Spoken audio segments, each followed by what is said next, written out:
भारतीय संविधानाचा महत्त्वाचा भाग म्हणजेच अगदी संविधानाच्या प्रारंभी आलेली उद्देशपत्रिका. मागील भागात आपण उद्देशपत्रिकेचे स्वरूप बघितले. उद्देशपत्रिका प्रामुख्याने आपल्याला 3 बाबींविषयी सांगते. नंबर 1 संविधानाचे उगमस्थान, नंबर 2 राज्यव्यवस्थेचे स्वरूप आणि नंबर 3 संविधानाची उद्दिष्टे.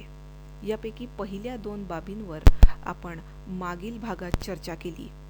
आज आपण संविधानाची उद्दिष्टे कोणती कोणती आहेत त्याविषयी चर्चा करणार आहोत. संविधानाची उद्दिष्टे अर्थात ती उद्दिष्टे जी डोळ्यासमोर ठेवून संविधान निर्मात्यांनी भारतीय संविधानाची निर्मिती केली आणि भविष्यामध्ये भारतात ती उद्दिष्टे पूर्ण व्हावीत या दृष्टीने आवश्यक त्या व्यवस्था सुद्धा निर्माण केल्या. यात सगळ्यात पहिलं उद्दिष्ट म्हणजे स्वतंत्र भारतातील सर्व नागरिकास सामाजिक, आर्थिक व राजनीतिक न्याय देणे आणि म्हणूनच त्याकरिता तसा संविधानाच्या उद्देशपत्रिकेत केलेला आहे. न्याय म्हटलं की आपल्या डोळ्यासमोर येते ती म्हणजे ही न्याय देवता. संविधान निर्मात्यांनी न्याय हा जो शब्द वापरलेला आहे, ही जी संकल्पना वापरलेली आहे ती फार व्यापक स्वरूपात वापरलेली आहे. संविधान निर्मात्यांना स्वतंत्र भारतात सामाजिक, आर्थिक आणि राजकीय न्यायाची स्थापना व्हावी अशी इच्छा होती, आकांक्षा होती, असं त्यांचं स्वप्न होतं. या 3ही संकल्पना फार महत्त्वाच्या. एकामागून एक आपण त्या 3ही बघूया. पहिली न्यायाची संकल्पना. सामाजिक न्याय अर्थात समताधिष्ठित समाज रचनेची निर्मिती. आपल्याला माहिती आहे भारतीय समाजात असमानता होती. ती असमानता जातीभेद, अस्पृश्यता, स्त्री पुरुष यावर आधारित असमानता हा भारतीय समाजावरचा एक कलंक होता. तो निघून जावा आणि देशात सामाजिक न्यायाची स्थापना व्हावी ही त्यामागची संकल्पना होती. त्यामुळे धर्म, जात, वंश, लिंग, भाषा, प्रदेश या सगळ्या भेदभावांना बाजूला ठेवून समाजामध्ये सगळ्यांना समान वागणूक मिळेल ही सामाजिक न्यायाची संकल्पना संविधान निर्मात्यांनी अपेक्षिली होती. यानंतर त्यांनी म्हटलंय देशामध्ये आर्थिक न्याय ची स्थापना व्हावी. आर्थिक न्याय अर्थात अशी न्याय व्यवस्था स्वतंत्र भारतात असावी की ज्याद्वारे शोषणमुक्त अर्थव्यवस्था देशामध्ये निर्माण होईल. शोषणमुक्त अर्थव्यवस्था अर्थात एक अशी अर्थव्यवस्था ज्यात सगळ्यांना समान कार्यास समान वेतन मिळेल. श्रीमंत आणि गरीब यांच्यात भेद, यांच्यात शोषणावर आधारित अशी समाज रचना राहणार नाही. केवळ मुठभर लोकांच्या हाती संपत्ती केंद्रित होईल अशी अर्थव्यवस्था भारतात राहणार नाही. ही अर्थव्यवस्था अस्तित्वात यावी जी सामाजिक न्यायाची स्थापना पण करेल आणि आर्थिक न्यायाची पण स्थापना करेल अशी व्यवस्था यावी. याकरिता आवश्यक ते सर्व प्रबंध, त्या सर्व व्यवस्था आपल्याला आपल्या संविधानात केलेल्या दिसून येतात. या व्यतिरिक्त राजकीय न्यायाची सुद्धा स्थापना देशामध्ये व्हावी अशी संविधान निर्मात्यांची इच्छा होती. राजकीय न्याय म्हणजे काय? तर राजकीय न्याय म्हणजे राजकीय सहभागाची समान संधी सगळ्यांना मिळणार.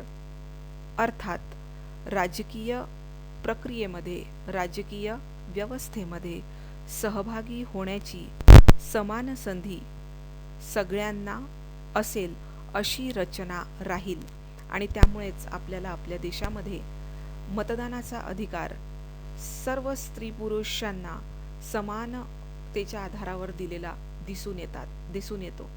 आपले संविधान हे असे संविधान आहे की ज्या संविधानात कुठलेही आंदोलन न करता स्त्रियांना संविधानाच्या मार्गाने मतदानाचा अधिकार देण्यात आलेला आहे. कुठल्याही प्रकारचा भेदभाव न करता सर्व राजकीय पदांवर जाण्याची समान संधी सर्व नागरिकास उपलब्ध आहे.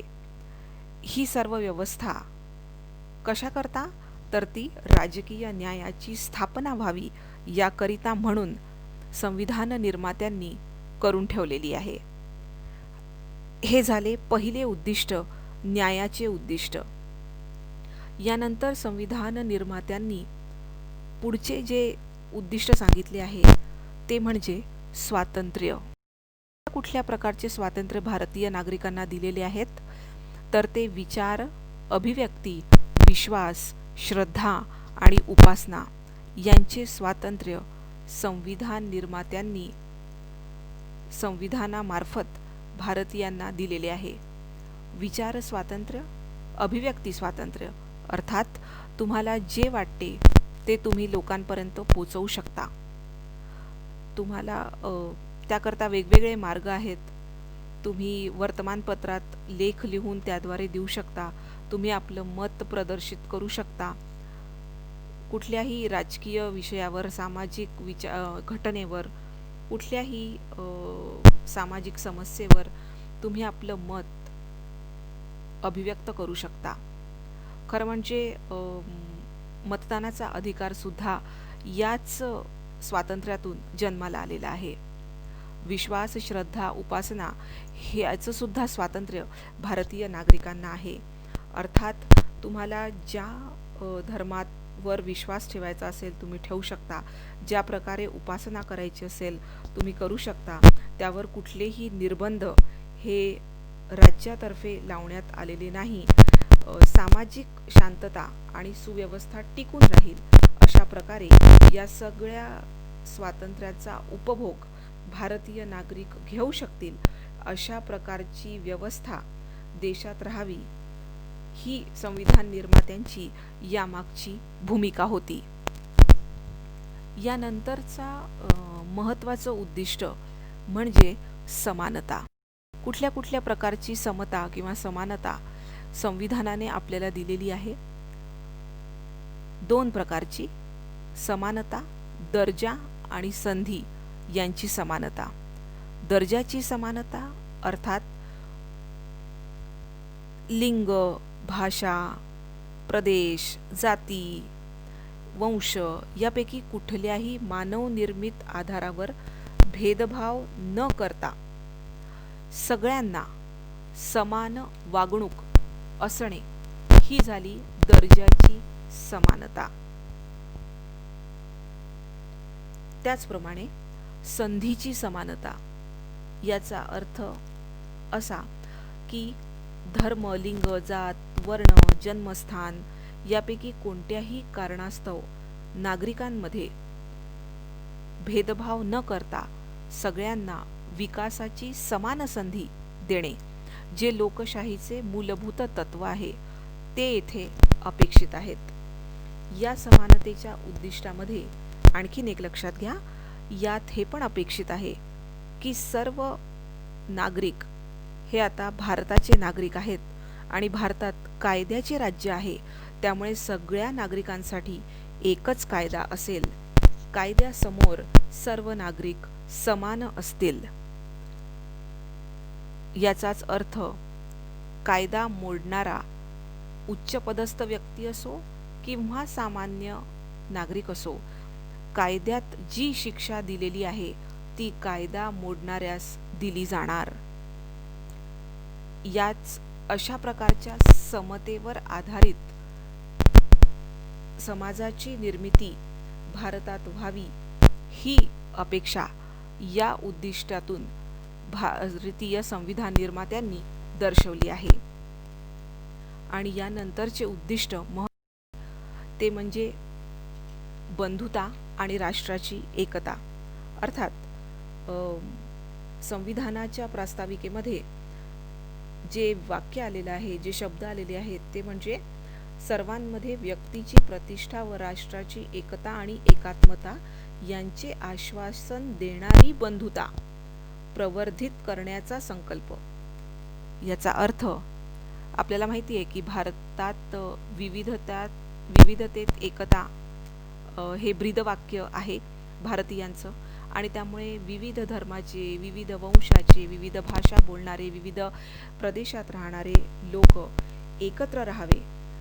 संपूर्ण भारताची ओळख ही एक राष्ट्र म्हणून व्हावी, याकरिता या सर्व भारतीयांमध्ये बंधुभाव विकसित होणे अपेक्षित आहे, आवश्यक आहे. याची जाणीव संविधान निर्मात्यांना नक्कीच होती, कारण स्वातंत्र्य लढ्याचा इतिहास आपल्याला माहिती आहे. भारतीय स्वातंत्र्याच्या वेळी आपल्याला माहिती आहे की धार्मिक आधारावर प्रचंड मोठ्या प्रमाणावर दंगली सुरू झाल्या होत्या, आणि त्या सर्व पार्श्वभूमीवर धर्माच्या आधारावर, जातीच्या आधारावर कुठल्याही प्रकारे हा देश आता विस्कटू नये, याची घडी विस्कटू नये, हा एकसंघ राहावा, या दृष्टीने सर्व भारतीयांमध्ये बंधुत्वाची भावना निर्माण होणे आवश्यक आहे, याची जाणीव असल्यामुळे राष्ट्राची एकता, एकात्मता आणि बंधुता यांचा सुद्धा निर्देश या उद्दिष्टांमध्ये संविधान निर्मात्यांनी केलेला आहे.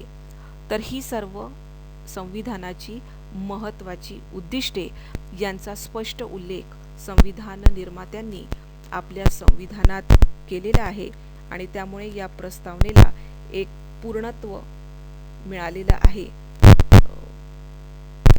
हे संविधानकारांना माहिती होतं, आणि त्या आधारेच त्यांनी या उद्देशपत्रिकेत या सगळ्या उद्दिष्टांचा स्पष्ट निर्देश केलेला आहे. या पुढील भाग म्हणजे प्रस्तावना किंवा उद्देशपत्रिकेचे महत्त्व, त्याविषयी आपण पुढील भागात माहिती घेऊ. धन्यवाद.